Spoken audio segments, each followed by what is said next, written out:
we're going to have Kristan Hawkins join us, who's the president of Students for Life of America, to talk about the importance of this in the voting booth and, of course, what's happening in our movement right now. Kristan, thank you for joining us. Thanks for having me. It's great to be here.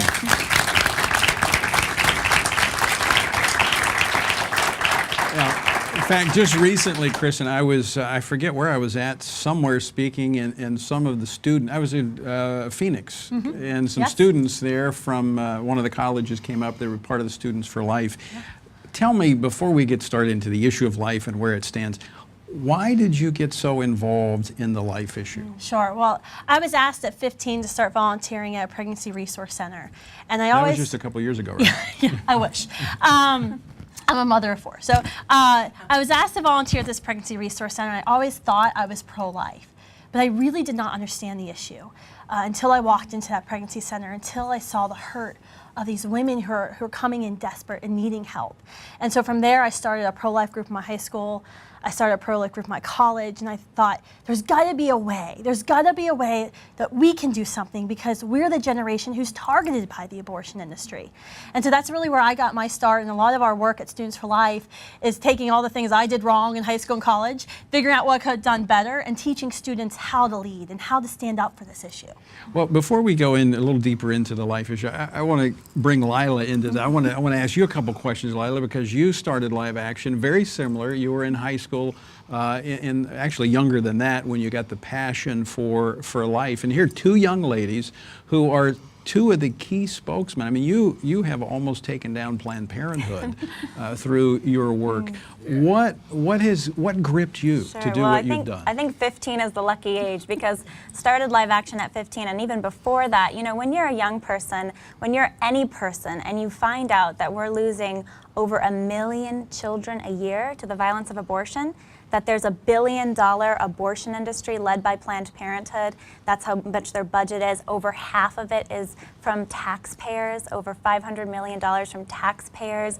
And you just think of the sheer loss of life, what it's doing to women, to men, to families. So when I kind of had an encounter with finding out what abortion was as a young girl, I thought, I have to do something. I can't sit on the sidelines. And I know you share that, Kristan. So it was really just a movement of, I'm going to take one step. And it's going to get together in my living room at the time with some friends to say, what are we going to do to end abortion in San Jose, California, where I'm from? And it started, that was now, you know, how many years ago? 11 years ago now. And now it's a national movement, even an international movement. Live Action has the biggest social media presence for the pro-life movement, bigger than Planned Parenthood's on Facebook. And it's exciting to see. And I know in your movement we see this, just young people standing up on their campuses and their communities, because we can all make a difference. You know, back in 1973, when the Roe v. Wade decision was passed and the court said it was going to solve this issue forever, and we saw pro-lifers were marginalized, were, you know, rejected that whole argument. We're winning. Yes. We're absolutely winning. Amen. Tell us what you see happening across the country. Sure. Well, we work with over 838 groups across America, and awesome. It is amazing, because we're doing these displays on college campuses, talking about Planned Parenthood, talking about rape and sexual violence and abortion, talking about these really hard issues. And students are coming up to us and agreeing with us, because they understand that abortion is violence, and it's a violation of fundamental human rights. This is an issue we're winning on. This is why people should care. This is why our churches should pray without ceasing and continue moving forward. Because, you know, in Matthew, you mentioned it, Jesus told us that we're the light. And we go into a dark room and we have this candle of light. The darkness flees from that candle. And all we're there is speaking the truth, and that's what we can do as Christians. And Lila, we've actually seen success from a public policy standpoint as a result of elections. So when we vote, we need to consider this issue. Exactly. It does make a difference. Our votes make a difference. Getting folks that are 100% pro-life and going to stand up for that as our elected leaders, and then in the community making a difference. In the last 5 years, even despite tough political climate, we've seen some of the most historic pro-life legislation.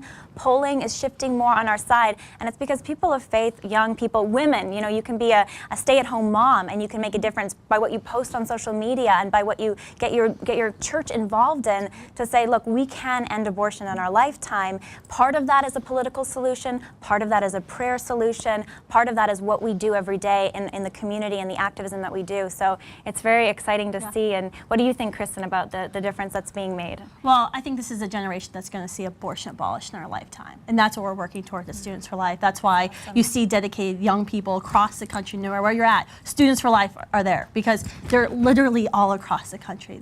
We're excited. We see that we're winning, and now's the time for the church to stand up on this issue. Well, Kristan, you're doing a great job. Thank you for being a part of this coalition of organizations that are challenging Christians to be salt and light. Thank you so much. Thank you. Thank you.